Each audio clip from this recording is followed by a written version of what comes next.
ಆತ್ಮೀಯರೇ ನಮಸ್ಕಾರ. ಸಂಚಿಕೆ 7ಕ್ಕೆ ನಾವಿವತ್ತು ಬಂದಿದ್ದೇವೆ.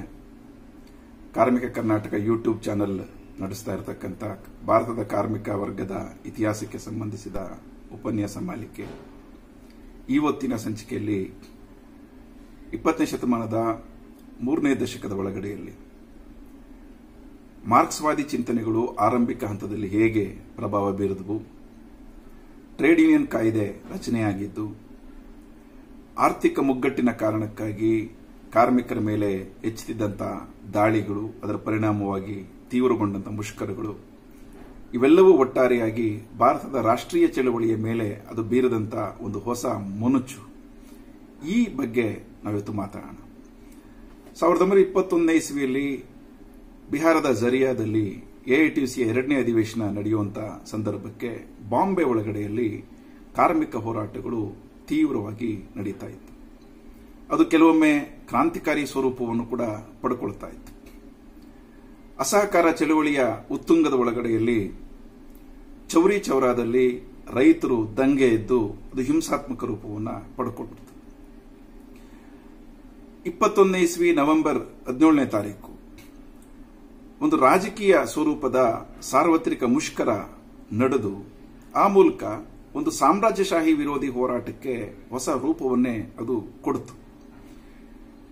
21ನೇ ಇಸ್ವಿ ಒಳಗಡೆಯಲ್ಲಿ ಸರಿಸುಮಾರು 376 ಮುಷ್ಕರಗಳು ಭಾರತದಲ್ಲಿ ನಡೆಯಿತು. ಏನಿಲ್ಲ ಅಂತಂದ್ರೂ 6 ಲಕ್ಷಕ್ಕೂ ಹೆಚ್ಚು ಕಾರ್ಮಿಕರು ಇದರಲ್ಲಿ ಭಾಗವಹಿಸಿದರು. ಈ ರೀತಿಯ ಒಳಗಡೆಯಲ್ಲಿ ಕಾರ್ಮಿಕರ ಹೋರಾಟಗಳು, ಅದರ ಭಾಗವಹಿಸುವಿಕೆ ತೀವ್ರಗೊಳ್ಳುವುದಕ್ಕೆ ಶುರುವಾಯಿತು. ಮತ್ತೊಂದು ಕಡೆ ಅಂತಾರಾಷ್ಟ್ರೀಯವಾಗಿ ರಷ್ಯಾದಲ್ಲಿ ಸಮಾಜವಾದಿ ಕ್ರಾಂತಿ ಸಂಭವಿಸಿ ಅದರಲ್ಲಿ ಗಟ್ಟಿಗೊಳ್ಳೋದಕ್ಕೆ ಆರಂಭ ಆಗಿತ್ತು, ಸದೃಢ ಆಗ್ತಾ ಇತ್ತು. ಇದರ ಪರಿಣಾಮ ಯುರೋಪಿನ ದೇಶಗಳ ಮೇಲೆ, ಕೈಗಾರಿಕಾ ದೇಶಗಳ ಕಾರ್ಮಿಕರ ಮೇಲೆ ವ್ಯಾಪಕವಾಗಿ ಬೀರ್ತಾ ಇತ್ತು. ಚಳುವಳಿಗಳು, ಮುಷ್ಕರಗಳು ತೀವ್ರಗೊಳ್ತಾ ಇತ್ತು. ಇದನ್ನು ತಡಿಬೇಕು ಅನ್ನುವಂಥ ಉದ್ದೇಶದ ಒಳಗಡೆಯಲ್ಲಿ ಅಲ್ಲಿನ ಬಂಡವಾಳಶಾಹಿ ಸರ್ಕಾರಗಳು ಮತ್ತು ಬಂಡವಾಳದಾರರು ಕಾರ್ಮಿಕ ಚಳುವಳಿಯನ್ನ ವಿಭಜನೆ ಮಾಡಲಿಕ್ಕೆ ಶುರು ಮಾಡಿದರು. ಜಾಗತಿಕವಾಗಿ ಈ ಕಾರಣದಿಂದ 2 ರೀತಿಯ ತಾತ್ವಿಕ ನೆಲೆಯ ಕಾರ್ಮಿಕ ಚಳುವಳಿಗಳು ವಿಭಜನೆ ಆದವು. ಒಂದು international federation of trade unions IFTU Amsterdam ಕೇಂದ್ರಿತವಾಗಿ ಆರಂಭ ಆಯಿದ್ರೆ, ಮತ್ತೊಂದು ರೆಡ್ ಟ್ರೇಡ್ ಯೂನಿಯನ್ ಇಂಟರ್ನ್ಯಾಷನಲ್ ಅಂತೇಳಿ ಮಾಸ್ಕೋ ಕೇಂದ್ರಿತವಾಗಿ ಅದು ಆರಂಭ ಆಯಿತು. ಇವು ಖಂಡಿತವಾಗಿ ಭಾರತದ ಕಾರ್ಮಿಕ ಚಳವಳಿಯ ಮೇಲೆ, ಕಾರ್ಮಿಕರ ಮೇಲೆ ಪರಿಣಾಮವನ್ನು ಬೀರ್ತಾ ಇತ್ತು. ಈ ನಡುವೆ ಭಾರತದಲ್ಲಿದ್ದಂಥ ಯುವ ಬುದ್ಧಿಜೀವಿಗಳ ಒಂದು ಸಣ್ಣ ವಿಭಾಗದ ಮೇಲೆ ಮಾರ್ಕ್ಸ್ವಾದಿ ಸಿದ್ಧಾಂತದ ಪ್ರಭಾವ ಆಗ್ತಾ ಇತ್ತು. ಸಹಜವಾಗಿನೇ ಇದು ಕಾರ್ಮಿಕ ಸಂಘಟನೆಗಳ ಮೇಲೂ ಕೂಡ ಆಗ್ತಾ ಇತ್ತು. ಕಾಂಗ್ರೆಸ್ನ ಸುಧಾರಣವಾದಿ ಕಣ್ಣೋಟ ಏನಿತ್ತು, ಈ ಸುಧಾರಣವಾದಿ ಕಣ್ಣೋಟಕ್ಕೆ ಪರ್ಯಾಯವಾಗಿ ಹೆಚ್ಚುತ್ತಾ ಇದ್ದಂಥ ಕ್ರಾಂತಿಕಾರಿ ಹೋರಾಟಗಳು, ಇದರ ಪ್ರಭಾವಗಳು ಇವೆರಡೂ ಸೇರಿದಂತೆ ಎಐಟಿಯುಸಿಯ ಒಟ್ಟಾರೆ ಕಾರ್ಯಚಟುವಟಿಕೆಗಳ ಮೇಲೆ, ಮುಂದಿನ ಭವಿಷ್ಯದ ಮೇಲೆ ಅದು ಪರಿಣಾಮವನ್ನು ಬೀರೋದಕ್ಕೆ ಆರಂಭ ಆಯಿತು. 1920ನೇ ಇಸ್ವಿ ಅಕ್ಟೋಬರ್ 17ನೇ ತಾರೀಕು ಅನಿವಾಸಿ ಭಾರತೀಯರು ಸೇರಿಕೊಂಡು ತಾಷ್ಕೆಂಟ್ನಲ್ಲಿ ಭಾರತ ಕಮ್ಯುನಿಸ್ಟ್ ಪಕ್ಷವನ್ನು ಪ್ರಾರಂಭಿಸಿದರು. ಭಾರತ ರಾಷ್ಟ್ರೀಯ ಕಾಂಗ್ರೆಸ್ನ ಸುಧಾರಣವಾದಿ ರಾಷ್ಟ್ರೀಯ ಹೋರಾಟಕ್ಕೆ ಒಂದು ಕ್ರಾಂತಿಕಾರಿ ಮೊನಚನ್ನು ನೀಡೋದಕ್ಕೆ ಸಿಪಿಐ ತೀರ್ಮಾನ ಮಾಡಿತು. ಆ ಪ್ರಕಾರವಾಗಿ 1921ನೇ ಇಸ್ವಿಯಲ್ಲಿ ಅಹಮದಾಬಾದಲ್ಲಿ ನಡೆದಂಥ ಎಐಸಿಸಿ ಅಧಿವೇಶನದ ಪ್ರತಿನಿಧಿಗಳಿಗೆ ಕಾಂಗ್ರೆಸ್ನ ಬಂಡವಾಳಶಾಹಿ ಸುಧಾರಣವಾದಿ ಕಣ್ಣೋಟದ ಬದಲಿಗೆ ಮಾರ್ಕ್ಸ್ವಾದಿ ಪರ್ಯಾಯದ ಒಂದು ಪ್ರಣಾಳಿಕೆಯನ್ನ ಅದು ವಿತರಣೆಯನ್ನ ಮಾಡಿತು. ಅಲ್ಲಿ ಬಹಳ ಮುಖ್ಯವಾಗಿ ಘೋಷಣೆ ಏನಿತ್ತು, ರೈತರಿಗೆ ಭೂಮಿ, ಕಾರ್ಮಿಕರಿಗೆ ಅನ್ನ ಅನ್ನುವಂಥ ಘೋಷಣೆ. ಇದು ಅಲ್ಲಿ ಬಂದಿದ್ದಂಥ ಸಾಕಷ್ಟು ಪ್ರತಿನಿಧಿಗಳಲ್ಲಿ ಒಂದು ರೀತಿಯ ವಿದ್ಯುತ್ ಕಾಂತಿಯ ಒಂದು ಪ್ರಭಾವವನ್ನ, ಅದು ಉತ್ಸಾಹವನ್ನ ಸೃಷ್ಟಿ ಮಾಡಿತು. ಅಹಮದಾಬಾದ್ ಅಧಿವೇಶನದಲ್ಲಿ ಇನ್ನೊಂದು ಬಹಳ ಮುಖ್ಯವಾದಂತಹ ಒಂದು ಘಟನೆ ಸಂಭವಿಸಿದ್ದೇನೆಂತಂದ್ರೆ, ಮೊಟ್ಟ ಮೊದಲ ಬಾರಿಗೆ ಐಎನ್ಸಿ ಪ್ರಾರಂಭ ಆಗಿ 36 ವರ್ಷಗಳಾಗಿದ್ರೂ ಕೂಡ ಸಂಪೂರ್ಣ ಸ್ವಾತಂತ್ರ್ಯದ ಬೇಡಿಕೆಯನ್ನು ಅದು ಎತ್ತಿರಲಿಲ್ಲ. ಅದೇನಿದ್ರು ಡೊಮಿನಿಯನ್ ಸ್ಟೇಟಸ್ ಅಥವಾ ಅಸ್ಪಷ್ಟವಾಗಿದ್ದಂತಹ ಸ್ವರಾಜ್ಯದ ಬೇಡಿಕೆಯನ್ನ ಅಷ್ಟೇ ಎತ್ತಿತ್ತು. ಆದರೆ ಕಮ್ಯುನಿಸ್ಟರು ಮೊಟ್ಟ ಮೊದಲ ಬಾರಿಗೆ ಸಂಪೂರ್ಣ ಸ್ವಾತಂತ್ರ್ಯದ ಅಂದ್ರೆ ಕಂಪ್ಲೀಟ್ ಇಂಡಿಪೆಂಡೆನ್ಸ್ ನ ಬೇಡಿಕೆಯನ್ನ ಅಹಮದಾಬಾದ್ ಅಧಿವೇಶನದಲ್ಲಿ ಮಂಡಿಸಿದ್ರು. ಕಮ್ಯುನಿಸ್ಟ್ ಚಿಂತನೆಗಳಿಂದ ಪ್ರಭಾವಿತರಾಗಿದ್ದಂತ ಹಸ್ರತ್ ಮೊಹಾನಿ ಅವರು ಈ ನಿರ್ಣಯವನ್ನು ಮಂಡಿಸಿದ್ರು. ಸ್ವಾಮಿ ಕುಮಾರಾನಂದ ಅವರು ಇದನ್ನ ಅನುಮೋದನೆ ಮಾಡಿದ್ರು. ಆದರೆ ಕಾಂಗ್ರೆಸ್ ಅದನ್ನು ತಿರಸ್ಕಾರ ಮಾಡ್ತಾ ನಿರ್ಣಯವನ್ನ. ಆದರೆ ನಿರ್ಣಯದ ಪರವಾಗಿ ಸಾಕಷ್ಟು ಜನ ಮತ ಹಾಕಿದ್ರು ಮತ್ತು ಈ ಬಗ್ಗೆ ಬಂದಿದ್ದಂತ ಪ್ರತಿನಿಧಿಗಳಲ್ಲಿ ಒಂದು ದೊಡ್ಡ ರೀತಿಯ ಸಂಚಲನ ಕೂಡ ಸೃಷ್ಟಿಯಾಯಿತು ಅನ್ನುವಂಥದ್ದನ್ನ ನಾವಿಲ್ಲಿ ಗಮನಿಸಬಹುದು. ಇದೇ ನಿರ್ಣಯವನ್ನ 22ನೇ ಇಸ್ವಿಯ ಗಯಾ ಎಐಸಿಸಿ ಅಧಿವೇಶನದಲ್ಲೂ ಕೂಡ ಮಂಡಿಸಿದ್ರು. ಸಂಪೂರ್ಣ ಸ್ವಾತಂತ್ರ್ಯ ಆ ಬೇಡಿಕೆ ಎತ್ತಬೇಕು ನಾವು ಅಂತ. ಆದರೆ ಅಲ್ಲೂ ಕೂಡ ಆ ಬೇಡಿಕೆ ತಿರಸ್ಕಾರ ಆಯಿತು. ಕಾಂಗ್ರೆಸ್ನ ಬಹುತೇಕ ಪ್ರತಿನಿಧಿಗಳು ಒಪ್ಪಲಿಲ್ಲ ಅದನ್ನ ಅನ್ನೋದು. ಈ ಮುಖಾಂತರ ಕಮ್ಯುನಿಸ್ಟರು ಮಾಡಿದ್ದೇನಂತಂದ್ರೆ ಭಾರತಕ್ಕೊಂದು ಸಂಪೂರ್ಣ ಸ್ವಾತಂತ್ರ್ಯದ ಸ್ಪಷ್ಟ ಕಾರ್ಯಕ್ರಮವನ್ನ ಅವರು ಮಂಡಿಸೋದಕ್ಕೆ ಯಶಸ್ವಿಯಾದರು. ಅದುವರೆಗೂ ಕಾಂಗ್ರೆಸ್ಗೆ ಸಾಧ್ಯ ಆಗಿರಲಿಲ್ಲ ಅನ್ನೋದು. ಈ ಅವಧಿ ಒಳಗಡೆಯಲ್ಲಿ ಹೆಚ್ಚಿದಂತ ಆರ್ಥಿಕ ಹೋರಾಟಗಳು, ಕ್ರಾಂತಿಕಾರಿ ಹೋರಾಟಗಳು ಮತ್ತು ಅದರಲ್ಲಿ ಕಮ್ಯುನಿಸ್ಟರ ಪಾತ್ರಕ್ಕೆ ಸಂಬಂಧಪಟ್ಟಂತೆ ಬ್ರಿಟಿಷ್ ಸಾಮ್ರಾಜ್ಯವಾದಿಗಳ ನಿದ್ದೆ ಕೆಡಿತು. ಇದನ್ನು ಮೊಳಕೆಯಲ್ಲೇ ಚಿವುಟಾಕ್ಬಿಡ್ಬೇಕು ಅಂತೇಳಿ ಬ್ರಿಟಿಷರು ಹಲವಾರು ಪಿತೂರಿ ಮೊಕದ್ದಮೆಗಳನ್ನು ಹೂಡೋದಕ್ಕೆ ಶುರು ಮಾಡಿದ್ರು. ಅದರ ಆರಂಭಿಕ ಪಿತೂರಿ ಮೊಕದ್ದಮೆಗಳು ಪೇಶಾವರ್ ಪಿತೂರಿ ಮೊಕದ್ದಮೆಗಳು ಅಂತ ಹೇಳ್ತಾರೆ. ಆ ಸಾಲಿನಲ್ಲಿ ಒಂದು 5 ಪಿತೂರಿ ಮೊಕದ್ದಮೆಗಳನ್ನು ಅವರು ಹೂಡುತ್ತಾರೆ. ಅದರಲ್ಲಿ ಹಲವಾರು ಕ್ರಾಂತಿಕಾರಿಗಳನ್ನ, ಕಮ್ಯುನಿಸ್ಟ್ ಚಿಂತನೆಗಳಿಂದ ಪ್ರಭಾವಿತರಾಗಿದ್ದಂಥವ್ರನ್ನ ಬಂಧಿಸಿ ಜೈಲಿಗೆ ಹಾಕುವಂತ ಕೆಲಸವನ್ನು ಮಾಡ್ತಾರೆ. 1924ನೇ ಇಸ್ವಿ ಒಳಗಡೆಯಲ್ಲಿ ಬಹಳ ಮುಖ್ಯವಾದಂತಹ ಒಂದು ಕಾನ್ಪುರ ಪಿತೂರಿ ಮೊಕದ್ದಮೆ ಅಂತೇಳಿ ಬ್ರಿಟಿಷರು ಹೂಡುತ್ತಾರೆ. ಇದರಲ್ಲಿ ಎಐಟಿಯುಸಿಯಲ್ಲೂ ಮತ್ತು ರಾಷ್ಟ್ರೀಯ ಹೋರಾಟದಲ್ಲೂ ಪಾತ್ರವನ್ನು ನಿರ್ವಹಿಸ್ತಾ ಇದ್ದಂತ 4 ಜನ ಕಮ್ಯುನಿಸ್ಟ್ ಮುಖಂಡರನ್ನ ಜೈಲಿಗೆ ಅಟ್ಟುತ್ತಾರೆ. ಅದರಲ್ಲಿ ಮುಜಾಫರ್ ಅಹಮದ್, ಎಸ್ ಎ ಡಾಂಗೆ, ಶೌಕತ್ ಉಸ್ಮಾನಿ ಮತ್ತು ನಳಿನಿ ಭೂಷಣ್ ದಾಸ್ಗುಪ್ತಾ ಇವರನ್ನ 4 ವರ್ಷ ಜೈಲಿಗೆ ಹಾಕ್ತಾರೆ. ಕ್ರಾಂತಿಕಾರಿ ವಿಚಾರಧಾರೆಯನ್ನ ಹೊಸಕ ಹಾಕುವಂತ ಬ್ರಿಟಿಷರ ಈ ಕ್ರಮಗಳು ಅಸಲಿಗೆ ವಾಸ್ತವದಲ್ಲಿ ಬೇರೆದೇ ಪರಿಣಾಮವನ್ನ ಕಾರ್ಮಿಕರ ಮಧ್ಯದಲ್ಲಿ, ಜನರ ಮಧ್ಯದಲ್ಲಿ ಬೀರ್ತು ಅನ್ನುವಂಥದ್ದನ್ನ ನಾವಿಲ್ಲಿ ಗಮನಿಸಬೇಕು. ಈ ರೀತಿಯ ಒಳಗಡೆಯಲ್ಲಿ ಚಟುವಟಿಕೆಗಳು ನಡೀತಾ 1925ನೇ ಇಸ್ವಿಯಲ್ಲಿ ಭಾರತದ ಬೇರೆ ಬೇರೆ ಭಾಗಗಳಲ್ಲಿದ್ದಂತಹ ಕ್ರಾಂತಿಕಾರಿ ಗುಂಪುಗಳು, ವ್ಯಕ್ತಿಗಳು, ಕಾಂಗ್ರೆಸ್ ಬಗ್ಗೆ ಅತೃಪ್ತಿ ಇಟ್ಟುಕೊಂಡಿದ್ದಂಥವರು, ಸಮಾಜವಾದಿಗಳು, ಹಿಂಗೆ ವಿಭಿನ್ನ ನೆಲೆಯ ಬೇರೆ ಬೇರೆ ಇವರೆಲ್ಲ ಸೇರಿ ಭಾರತ ಕಮ್ಯುನಿಸ್ಟ್ ಪಕ್ಷವನ್ನ ಭಾರತದ ಒಳಗಡೆಯಲ್ಲಿ ಮತ್ತೊಮ್ಮೆ ಅದ ಆರಂಭವನ್ನ ಮಾಡಿದ್ರು. 1925ನೇ ಇಸ್ವಿಯಲ್ಲಿ ಸಿಪಿಐ ಪ್ರಾರಂಭ ಆದಂತ ಸ್ವಲ್ಪದೇ ಕಾಲದಲ್ಲಿ ಬ್ರಿಟಿಷರು ಅದನ್ನು ನಿಷೇಧ ಮಾಡಿದ್ರು. ಚಟುವಟಿಕೆಗಳನ್ನ ಮತ್ತಷ್ಟು ವ್ಯಾಪಕವಾಗಿ ಮಾಡಬೇಕು ಅಂತೇಳಿ ತೀರ್ಮಾನ ಮಾಡಿಕೊಂಡಂತ ಸಮಾಜವಾದದಲ್ಲಿ ನಂಬಿಕೆ ಇದ್ದಂಥವರು, ಕ್ರಾಂತಿಕಾರಿಗಳು ಇವರೆಲ್ಲ ಒಂದು ಕಡೆ ಸೇರಿ ವರ್ಕರ್ಸ್ ಅಂಡ್ ಪೆಸೆಂಟ್ಸ್ ಪಾರ್ಟಿಗಳನ್ನ ಆ ಹೆಸರಲ್ಲಿ ಕೆಲಸ ಮಾಡೋದಕ್ಕೆ ಶುರು ಮಾಡಿದ್ರು. ಬೇರೆ ಬೇರೆ ಪ್ರಾಂತ್ಯಗಳಲ್ಲಿ ಈ ವರ್ಕರ್ಸ್ ಅಂಡ್ ಪೆಸೆಂಟ್ಸ್ ಪಾರ್ಟಿಗಳು ಸ್ಥಾಪನೆ ಆಯಿತು. 1925ನೇ ಇಸ್ವಿಯಲ್ಲಿ ಬಂಗಾಳದಲ್ಲಿ, 27ರಲ್ಲಿ ಬಾಂಬೆಯಲ್ಲಿ, 28ರಲ್ಲಿ ಪಂಜಾಬ್ನಲ್ಲಿ ಮತ್ತು ಸಂಯುಕ್ತ ಪ್ರಾಂತ್ಯಗಳಲ್ಲಿ ಇಂಥ ಪಕ್ಷಗಳೆಲ್ಲ ಪ್ರಾರಂಭ ಆಯಿತು. ಇವೆಲ್ಲವೂ ಸೇರಿ 1928ನೇ ಇಸ್ವಿ ಡಿಸೆಂಬರ್ನಲ್ಲಿ ಕಲ್ಕತ್ತಾದಲ್ಲಿ ಒಂದು ಅಧಿವೇಶನ ಸೇರಿ all India workers and peasants party ಅಂತೇಳಿ ಒಂದು ಸ್ಥಾಪನೆ ಮಾಡಿದ್ರು. ಇದರ ಅಧ್ಯಕ್ಷರಾಗಿ ಸೋಹನ್ ಸಿಂಗ್ ಜೋಶ್ ಮತ್ತು ಕಾರ್ಯದರ್ಶಿಯಾಗಿ RS ನಿಂಬ್ಕರ್ ಅವರು ಆಯ್ಕೆ ಆಗ್ತಾರೆ. ಇವುಗಳ ಮೂಲಕ ವ್ಯಾಪಕವಾದಂತಹ ಚಟುವಟಿಕೆಗಳನ್ನ ಅತ್ಯಂತ ಕ್ರಿಯಾಶೀಲವಾಗಿ ಮಾಡಲಿಕ್ಕೆ, ಓಪನ್ ಆಗಿ ಮಾಡಲಿಕ್ಕೆ ಒಂದು ಪ್ರಯತ್ನಗಳನ್ನ ಈ ಕ್ರಾಂತಿಕಾರಿಗಳು, ಮಾರ್ಕ್ಸ್ವಾದಿ ಚಿಂತನೆಗಳಿಂದ ಪ್ರಭಾವಿತರಾದಂಥವರು ಹಿಂಗ್ ಮಾಡಲಿಕ್ಕೆ ಶುರು ಮಾಡಿದ್ರು ಅನ್ನೋದು. ಈ ಸಂದರ್ಭಕ್ಕೆ ಅಂತಾರಾಷ್ಟ್ರೀಯವಾಗಿ ರಷ್ಯನ್ ಕ್ರಾಂತಿಯ ನಂತರ ಬಂಡವಾಳಶಾಹಿ ದೇಶಗಳ ಒಳಗಡೆಯಲ್ಲಿ ಪ್ರಜಾಪ್ರಭುತ್ವ ಚಳುವಳಿಗಳು ತೀವ್ರ ಆಗಿರ್ತವೆ. ಸೋಷಿಯಲ್ ಡೆಮಾಕ್ರೆಟರು ಮತ್ತು ಸಮಾಜವಾದಿ ಪಕ್ಷಗಳು ಕಾರ್ಮಿಕರ ನಡುವೆ ಕ್ರಿಯಾಶೀಲವಾಗಿ ಕೆಲಸ ಮಾಡ್ತಾ ಇರ್ತವೆ. ಈಗಾಗಲೇ ಪ್ರಸ್ತಾಪ ಮಾಡಿದ ರೀತಿಯಲ್ಲಿ ಕ್ರಾಂತಿಕಾರಿ ಕಾರ್ಮಿಕ ಚಳವಳಿಯನ್ನ ದಮನ ಮಾಡಬೇಕು ಅಥವಾ ವಿಭಜನೆ ಮಾಡಬೇಕು ಅಂತೇಳಿ ನಡೆಸಿದಂತಹ ಪ್ರಯತ್ನದ ಭಾಗವಾಗಿ IFTU ಸುಧಾರಣವಾದಿ ಕಾರ್ಮಿಕ ಚಳವಳಿಯನ್ನು ಕಟ್ಟೋದಕ್ಕೆ ಸಾಕಷ್ಟು ಪ್ರಯತ್ನ ನಡೆಸುತ್ತದೆ. ಯುದ್ಧ ನಂತರದ ಒಳಗಡೆಯಲ್ಲಿ ಬಲ ಸುಧಾರಣಾವಾದಿಗಳು ಅಂತ ರೈಟ್ ರಿವಿಷನಿಸ್ಟ್ ಅಂತ ನಾವೇನು ಕರಿತೀವಿ, ಇವರುಗಳು ಹೊಸ ವಾದವನ್ನ ಕಾರ್ಮಿಕರ ಮಧ್ಯದಲ್ಲಿ ತಗೊಂಡ್ಬರ್ತಾರೆ. ಒಂದು ವರ್ಗ ಶಾಂತಿ ಅಂದ್ರೆ ಕ್ಲಾಸ್ ಪೀಸ್ ಅನ್ನುವಂಥ ಮಾತುಗಳನ್ನ, ಅದೇ ರೀತಿ ಒಳಗಡೆಯಲ್ಲಿ ಸಮಾಜವಾದದ ಒಳಗಡೆಯಿಂದ ಬಂಡವಾಳಶಾಹಿಯ ಬೆಳವಣಿಗೆ ಅಥವಾ ಸಮಾಜವಾದದ ಮೂಲಕ ಬಂಡವಾಳಶಾಹಿಯ ಬೆಳವಣಿಗೆ ಅನ್ನುವಂಥ ಮಾತುಗಳನ್ನು ಹೇಳೋದಕ್ಕೆ ಶುರು ಮಾಡ್ತಾರೆ. ಇಂಥ ವಾದಗಳು ಸಾಕಷ್ಟು ಪ್ರಭಾವವನ್ನು ಕಾರ್ಮಿಕರ ಮಧ್ಯದಲ್ಲಿ ಬೀರ್ತವೆ. ಅವರು ಮುಂದುವರೆದು ಈ ವಾದದ ಇದೇನಾಯಿತು ಅಂತಂದ್ರೆ, ರಷ್ಯಾದಲ್ಲಿ ಸಂಭವಿಸಿದ ಹಾಗೆ ಕಾರ್ಮಿಕರು ಅವರ ನೇತೃತ್ವದಲ್ಲಿ ಒಂದು ಕ್ರಾಂತಿಯನ್ನು ಮಾಡುವಂಥದ್ರ ಅಗತ್ಯ ಇಲ್ಲ. ಸಂಸದೀಯ ಪ್ರಜಾಪ್ರಭುತ್ವದ ಮೂಲಕನೇ ಒಂದು ಕಾರ್ಮಿಕರಿಗೆ ಬೇಕಾಗಿರ್ತಕ್ಕಂಥ ಸಮಾಜವಾದವನ್ನು ಸ್ಥಾಪನೆ ಮಾಡ್ಕೋಬಹುದು. ಅಂದ್ರೆ ಅದು ಚುನಾವಣೆಗಳಲ್ಲಿ ಮುಖ್ಯ ಅಷ್ಟೇನೆ, ಬೇರೆ ಏನು ಅಗತ್ಯ ಇಲ್ಲ, ಕ್ರಾಂತಿ ಮಾಡುವಂಥದ್ರ ಅಗತ್ಯ ಇಲ್ಲ ಅನ್ನುವಂಥ ವಾದವನ್ನ ವ್ಯಾಪಕವಾಗಿ ಹರಿಬಿಡ್ತಾರೆ. ಜಾಗತಿಕವಾಗಿ ಭಾರತದಲ್ಲೂ ಪರಿಣಾಮ ಆಗ್ತದೆ. ಈಗಾಗಲೇ ಹೇಳೋದಕ್ಕೆ ಈ ಹಿನ್ನೆಲೆ ಒಳಗಡೆ IFTVಗೆ ಪರ್ಯಾಯವಾಗಿ ರೆಡ್ ಟ್ರೇಡ್ ಯೂನಿಯನ್ ಇಂಟರ್ನ್ಯಾಷನಲ್ ಅನ್ನುವಂಥದ್ದು ಆರಂಭ ಆಗ್ತದೆ ಅನ್ನುವಂಥದ್ದನ್ನು ನಾನು ಹೇಳಿದ್ದೀನಿ.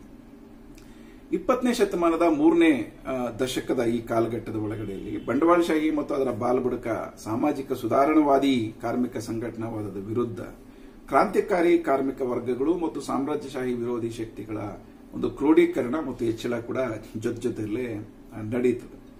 ಸೊ ಹಾಗಾಗಿ ಅಂತಾರಾಷ್ಟ್ರೀಯವಾಗಿ ಇಂಥ ಒಂದು ಬೆಳವಣಿಗೆಯನ್ನ ನಾವು ಒಂದು ಕಡೆ ಕಂಡ್ರೆ, ಭಾರತದ ಒಳಗಡೆಯಲ್ಲಿ ರಾಷ್ಟ್ರೀಯ ಹೋರಾಟದ ನಾಯಕತ್ವ ಕಾರ್ಮಿಕ ಹೋರಾಟದ ಅಥವಾ ಒಟ್ಟು ರಾಷ್ಟ್ರೀಯ ಹೋರಾಟದ ಚಳುವಳಿಗಳನ್ನ ಅದರ ಉಬ್ಬರಕ್ಕೆ ತಗೊಂಡೊಯ್ಯೋದಕ್ಕೆ ಪೂರ್ಣವಾಗಿ ಗಮನ ಹರಿಸಲಿಲ್ಲ. ಆದರೆ ತಳಮಟ್ಟದಲ್ಲಿ ಜನ ಮತ್ತು ಕಾರ್ಮಿಕ ವರ್ಗ ಹೋರಾಟಗಳ ಅಲೆಗಳನ್ನೇ ಸೃಷ್ಟಿ ಮಾಡ್ತಾರೆ.